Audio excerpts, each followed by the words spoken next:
I'm from Oslo. I grew up here, and I have always been interested in clothing. Fashion and textiles was what got me onto the path of doing what I do today. And it's been a long journey from starting to do that to what I am doing today. I started out doing fashion, and then that turned into costume.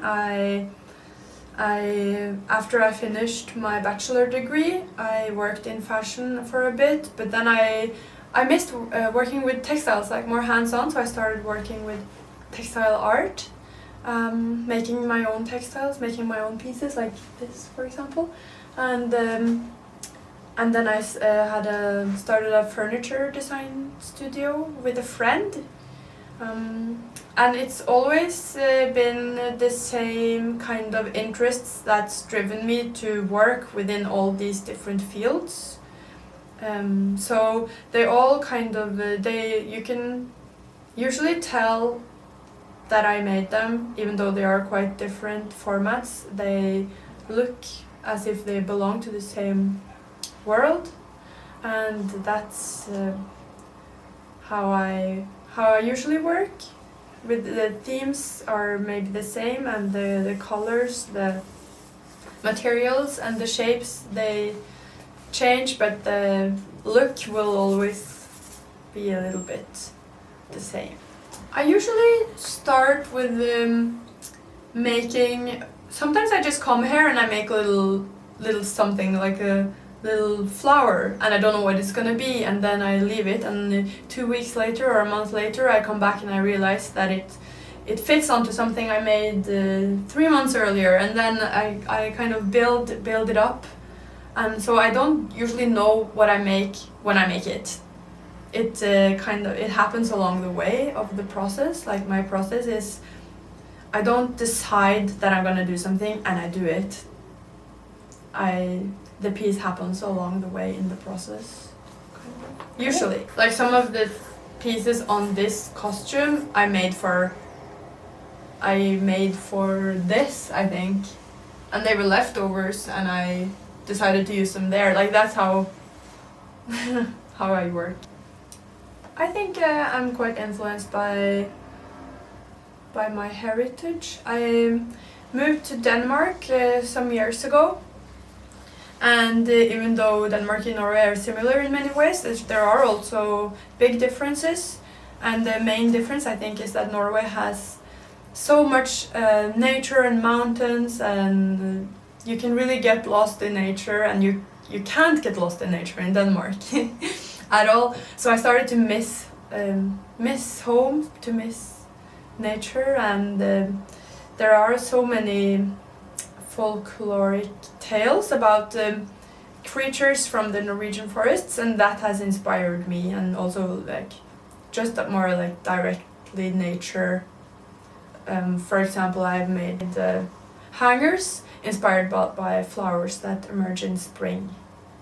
So it depends, but I use it a lot in my work, the Norwegian and Scandinavian heritage.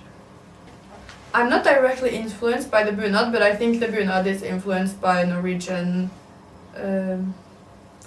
traditional art, and then I am also influenced by that. So in that way, it's the same origin.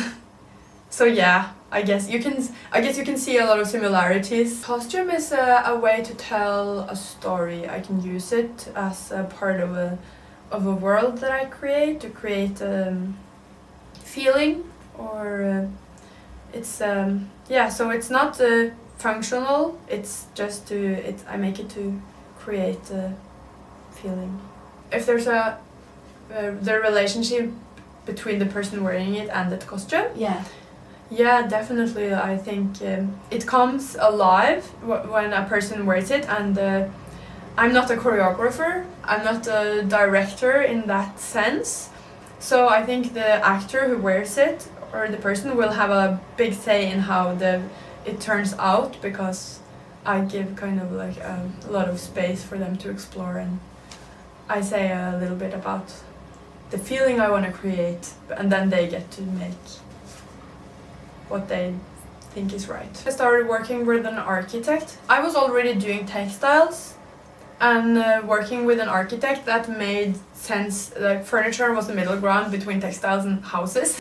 It seemed like the most logical place to collaborate. I've just done a lot of costume designs for a film, and I'm working on something now. So then I come here and I do fittings with the actors, and I maybe sew costumes, and that's what I've been doing lately. But I also sometimes just come here and I just sew a little. I've been making little flower petals, and I don't know what they're for, but I think they'll be for something, but that I don't know yet. So either it's that kind of, I'm in that space where I just create things and I don't have it, and I haven't decided what they're for, or I finish something, finish a piece, or I finish if I have a deadline, or I work with costumes, or yeah, I have many different. I use this space for a lot of different things. If I make furniture, I make sure I use the highest quality wool, fabric wool, usually. If it's for my own work, my own pieces, costumes, or something I make, I just take whatever I find. I'm not. I usually use cotton, wool, linen, and pine wood, but I can also. It's not like strictly those materials, so I'm quite open to materials, and I use what I think suits the piece. A lot of my pieces are in people's homes. I'm happy that it's that it's in someone's space, that it can bring them joy if that's what they choose to have on their wall. I guess that's what they love it, probably. But also, whenever I am in someone's home and I see it, it's like seeing your own work. You're always critical of your own work. I think it's impossible not to be. I'm always looking at it like, oh, is it really good? Even though I mean, it's not like I'm not sure, but yeah, that's how it makes me feel, I guess. Since I have had my work spread out across all these disciplines, I want to combine them into one big project, and that's what I will do in my master's degree. I will combine textiles and costume furniture and kind of make one coherent world, one space where everything fits in. That's my goal for this degree. Right now I'm focused on Norwegian folklore, so maybe it's a way to view old stories and old tales in a new way. Yeah, that's I think that's what I'm working on right now. There's a fairy tale artist. His name is Theodor Kittelsen. He drew fairy tales or folkloric tales. So he has that magic that I try to create in my own work, in his work. The one I've been working with actually over the past years is about a creature. It's a female creature called Huldra. She's disguised as a very beautiful woman in the forest, and she has a beautiful song, and if you're a man you have to watch out because if you follow her into the forest and you see her tail, then you realize she is Huldra and you will never return back to society. Talk to people, ask for advice. People are willing to help. I think if you have someone you look up to, just ask if you can maybe have a conversation with them and have them look at your work. It's not as scary as it seems.